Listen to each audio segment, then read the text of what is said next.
एनिमीलाई cartoon सम्झिने मध्ये म पनि एकजना पर्थेँ है। तर आज म सेन्टरमा लाएँ just to watch anime movie and trust me, एकचोटि हजुरले एनिमी वाच गर्नुभयो भने तपाईँले बलिउडको कुनै मुभी मन पर्दैन। अनि आजको मुभी हो Demon Slayer and it was worth watching. मलाई यसको स्टोरी लाइनदेखि लिएर लभ स्टोरीदेखि लिएर एक्सन सिन सबै मन पर्यो क्या। तर मेन कुरा मलाई यसमा हिरो भन्दा पनि विलनको चाहिँ ओभर माया लाग्यो। अनि ओभर यसको स्टोरी लाइन बवाल छ। हजुरलाई हेरेपछि मात्रै थाहा हुन्छ यसको स्टोरी लाइन। तर once you watch anime you are not going to like any Bollywood movies वा नेपाली मुभी या जुनसुकै भनौँ, किनकि नेक्स्ट लेभल हुन्छ यहाँको भिएफएक्सदेखि लिएर स्टोरी लाइनहरू। अनि के नै भनौँ क्या, मेरो आई एम स्पेसलेस।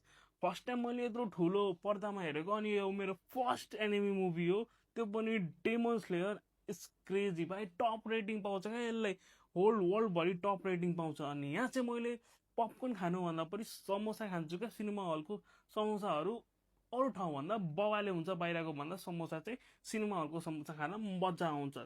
हजुरहरूलाई चाहिँ यो डेमन स्लेयर मुभी कस्तो लाग्यो कमेन्ट गरेर मलाई जानकारी दिनुहोला। तबसम्मको लागि सी यू।